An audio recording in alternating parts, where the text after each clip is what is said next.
எல்லாருக்கும் வணக்கம். எல்லாரும் எப்படி இருக்கிறீங்க? இன்னைக்கு லண்டன்ல இருக்க ரிச்சஸ் பரோவான கென்சிங்டன் அண்ட் செல்சில இருக்க ஒரு பார்க்குக்கு தாங்க வந்திருக்கோம். இப்போ கென்சிங்டன் ஹை ஸ்ட்ரீட்ல தான் இருக்கோம். இங்க வீடுங்கலாம் எப்படி யூனிஃபார்மா ஒரே மாரி இருக்குன்னு பாருங்க. இங்கலாம் கவுன்சில் எப்படி வீடு கட்ட சொல்லுதோ, அந்த டிசைன்ல அந்த கலர் பெயிண்ட் அடிச்சு தாங்க கட்டணும். ஒரே மாரி தான் இருக்கு. ஒரு ஒரு பரோலயும் ஒரு ஒரு மாரியான வீடு பேட்டர்ன ஃபாலோ பண்ணுவாங்க. அவங்க கவர்மெண்ட் என்ன சொல்லுதோ அது மாரி தான் நம்ம கட்டிக்கணும். இப்போ வாங்க ஹோலாண்ட் பார்க்குள்ள வந்துட்டோம். இது எப்படி ஃபாரஸ்ட் மாரி இருக்கு பாருங்க. பறவைகளோட சத்தம், அதுக்கப்புறம் அணில்ங்க இந்த மாரி கலர்ஃபுல் ஃப்ளவர்ஸ்ன்னு ரொம்பவே அழகா இருந்தது. இதுக்குள்ள இருக்கிற கியோட்டோ கார்டன் தான் ஃபர்ஸ்ட் பார்க்க போறோம்.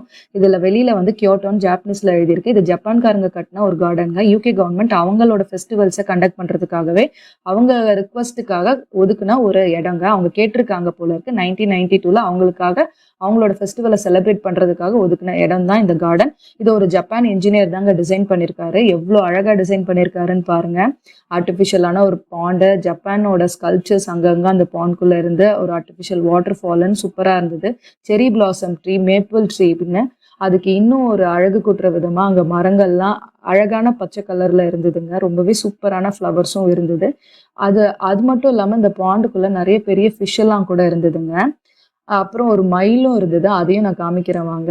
இப்ப இந்த பாண்ட்குள்ள காயின்ஸ்லாம் இருக்குல்ல, நம்ம ஊர்ல நம்ம எப்படி விஷஸ்லாம் நடக்கணும்னு ப்ரே பண்ணி கோயில் குளத்துல காயின் போடுவோமோ, அதே மாரி ஜாப்பனீஸ்க்கும் அந்த பழக்கம் இருக்கு போல இருக்குங்க. இந்த பாண்ட்ல நெறையவே காயின்ஸ் பார்க்க முடிஞ்சது. எவ்ளோ விஷஸ் இருந்திருக்கு பாருங்க.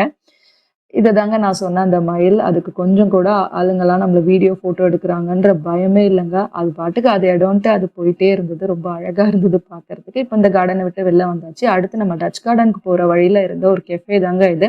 இது வின்டேஜ் ஸ்டைல் லண்டன் கெஃபேங்க. ரொம்பவே அழகா இருந்தது வெளியில இருந்து பார்க்கறதுக்கு. இப்ப வாங்க டச் கார்டனுக்குள்ள போலாம். இது வந்து சீசனல் ஃப்ளவர்ஸ்லாம் இங்க இருக்குமா என்னன்னு தெரியல. இது ஸ்ப்ரிங்ன்றதுனால நெறைய டியூலிப்ஸ் பார்க்க முடிஞ்சது. இந்த கார்டன் ஃபுல்லாவே டியூலிப்ஸ் தாங்க போட்டிருந்தாங்க. அதுவும் ஒரு இடத்துலலாம் ப்ளூ கலர் குட்டி குட்டி பூக்கு நடுவுல டியூலிப்ஸ் இருந்தது. இப்ப நம்ம பின்னாடி பார்க்குறோம்ல ஒரு மெரூன் கலர் பில்டிங் ஹைட்டா தெரியுதுல்ல, அது இப்போதைக்கு யூத் ஹாஸ்டல்ங்க. ஆனா 17th செஞ்சுரியில அது ஒரு கேசல்ங்க.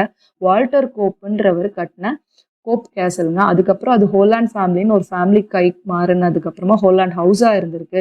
பட் அன்பார்ச்சுனேட்லி வேர்ல்டு வார் 2ல நடந்த டிசாஸ்டர்ல அந்த ஒரு விங் மட்டும் தான் காப்பாத்த முடிஞ்சிருக்கு. அதனால இப்போ இருக்க கவர்மெண்ட் அத வந்து ஹாஸ்டலா மாத்தி மத்த இடத்தெல்லாம் பார்க்கா ஆக்கிட்டாங்கங்க. இப்ப பாருங்க, இந்த கார்டன்ல எப்படி பேர்ட் சவுண்ட்லாம் கேட்குது பாருங்க. இப்படிதாங்க இருந்தது கார்டன் ஃபுல்லாவே சூப்பரா. இப்போ அட்வென்ச்சர் பார்க் வந்திருக்கோம். இங்க பழைய மரத்துலலாம் பண்ண ஸ்விங்கு, ரைடெல்லாம் தான் வச்சிருந்தாங்க குழந்தைங்க விளையாடுறதுக்கு. ரொம்பவே நல்லா டைம் ஸ்பெண்ட் பண்ண முடிஞ்சது இந்த பார்க்ல. இது வந்து ஹோலாண்ட் பார்க்கோட மேப்பு. மொத்தம் 4 என்ட்ரி இருக்கு. நம்ம இன்னைக்கு வந்திருக்கிறது கென்சிங்டன் ஹை ஸ்ட்ரீட் வழியா. ஹை ஸ்ட்ரீட் ஃபுல்லா வீடு இப்படிதாங்க இருந்தது. இங்க வந்து 6 லேக்ஸ்ல இருந்து 10 லேக்ஸ் வரைக்கும் மாச வாடகைங்க. இங்க வாடகைக்கு வீடு பார்க்கணும் அப்படின்னா, அவ்ளோ காஸ்ட்லியான சிட்டி லண்டன்லயே இது. இங்க இருக்க ஹோலாண்ட் பார்க்க பத்தி இன்னைக்கு உங்க கூட ஷேர் பண்ணிக்கிட்டதுல ரொம்பவே ஹாப்பிங்க. இன்னொரு ஒரு vlogல பார்க்கலாம். பாய்.